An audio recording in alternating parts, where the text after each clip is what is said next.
There's a strange paradox that nobody warns us about. The people who seem magnetic aren't the loudest, the most confident, or the most charismatic. Often, they're the ones who have mastered a quiet, invisible habit that most of us ignore. A habit not driven by talent but by attention, not powered by motivation, but by the subtle reorganization of focus and dopamine beneath the surface of daily life.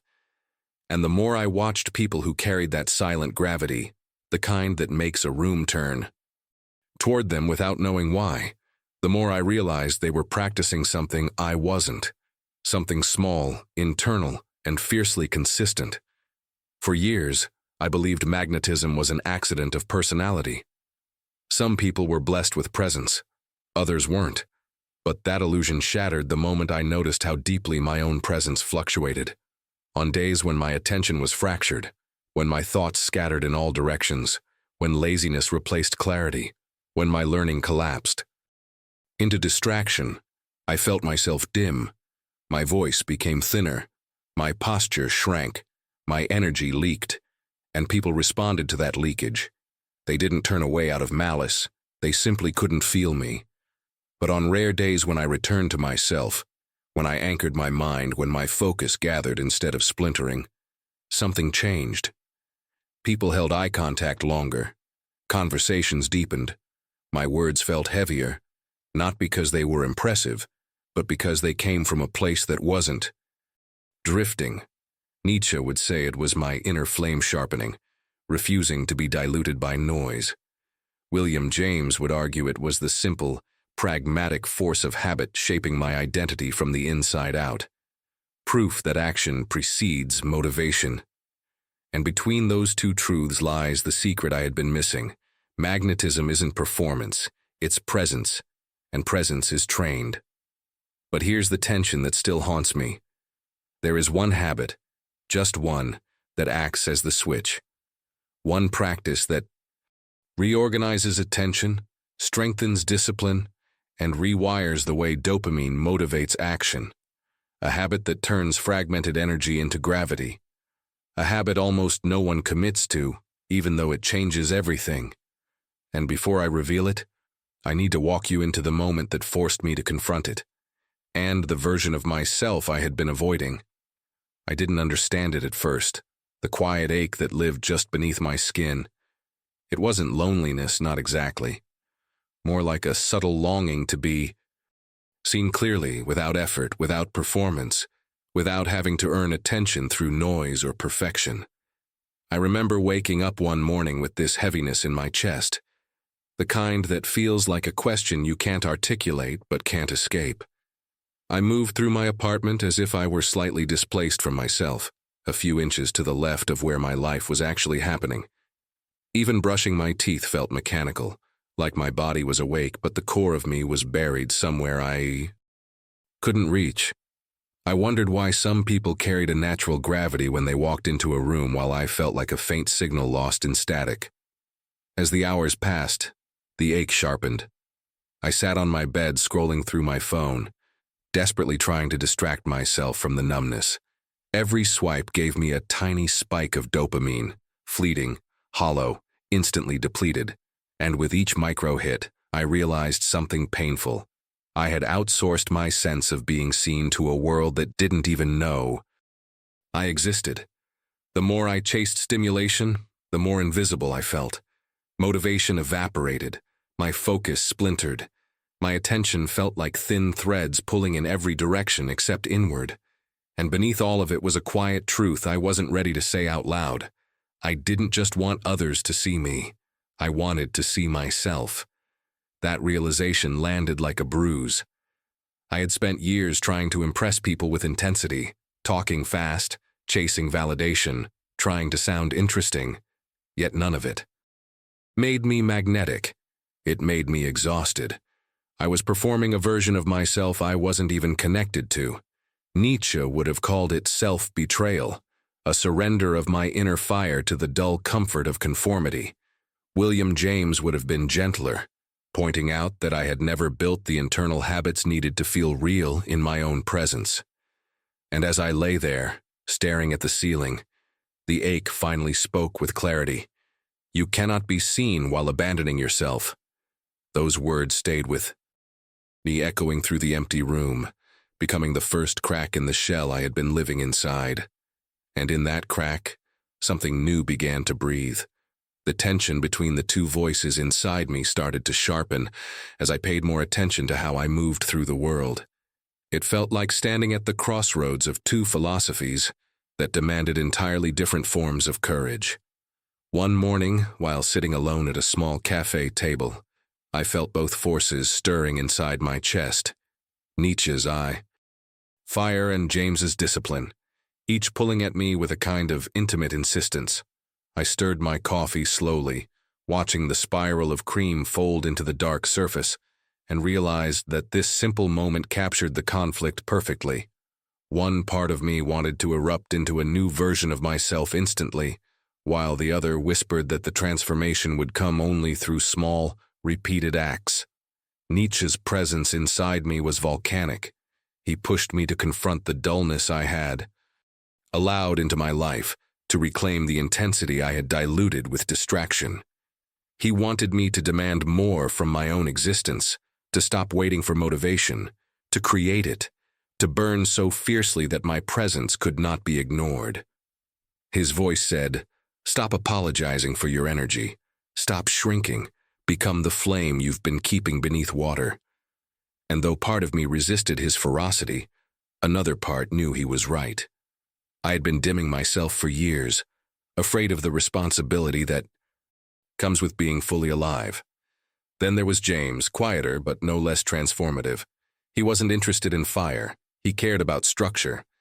He reminded me that identity is built through habit, that emotion is shaped by action, that becoming magnetic wasn't about raw intensity but about consistent self-return. His voice urged me to stand, breathe, take one deliberate step, and then another. He insisted that presence is a muscle, attention a discipline, and confidence a side effect. James didn't want me to burn. He wanted me to practice. And there, in the middle of that cafe, the two voices collided inside me. I felt torn between the desire to erupt and the need to ground, between the hunger to become and the patience to build. The conflict wasn't destructive. It was clarifying. It showed me that magnetism requires both forces, the fire that refuses to settle and the discipline that refuses to drift. Without the first, I would remain lukewarm. Without the second, I would burn out. And as I lifted the cup to my lips, the truth became unmistakable. I wasn't meant to choose between intensity and habit. I was meant to merge them. The breakthrough arrived in a moment so ordinary that I almost dismissed it. I was sitting on the edge of my bed one morning, the light barely slipping through the blinds, when I felt that familiar pull toward my phone, the reflexive reach for instant stimulation, the quick fix of novelty, the tiny burst of dopamine that promised relief but always left a subtle emptiness behind. My hand hovered in the air for a second too long, frozen between wanting escape and wanting truth. And then, for reasons I still don't fully understand, I stopped. I let my hand fall back to my lap. I closed my eyes, and I stayed with myself. It lasted maybe 5 seconds, but those 5 seconds rearranged something fundamental inside me. In that pause, I felt my own presence return with a quiet force, like a tide finally reaching the shore after years of receding. My breath deepened, my spine lifted, my thoughts softened into a slower rhythm. I wasn't trying to meditate or fix myself or summon confidence. I was simply here. No distraction, no performance, no escape. And the shock of that honesty hit me harder than any motivational speech ever could. I had been abandoning myself in the smallest moments, dozens of times a day. The world wasn't stealing my attention. I was giving it away. That was the moment I understood the one habit that makes a person magnetic. Not journaling, not affirmations, not cold plunges or morning routines, but something far simpler. The habit of returning to myself before returning to the world. A single breath of awareness before I speak. A moment of grounding before I step into a room. A quick scan of my body before I react. A pause long enough to feel my own existence. This small act, this brief reclaiming of attention, became a kind of internal ignition. Nietzsche's fire awakened because I stopped leaking my energy. James's discipline strengthened because the behavior itself was repeatable, measurable, real. And the combination created a surprising effect. People began responding to me as if I had become more solid, more anchored, more felt.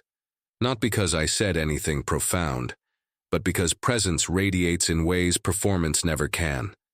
The habit was embarrassingly simple, but its impact was enormous. Each time I returned to myself, gravity gathered, clarity sharpened, laziness dissolved, and the quiet magnetism I once envied in others began forming in me. Perfeito, avançando exatamente como solicitado. I didn't understand the cost of this habit at first. It seemed harmless, almost too small to matter. But the more I practiced returning to myself, the more I felt the quiet consequences unfolding.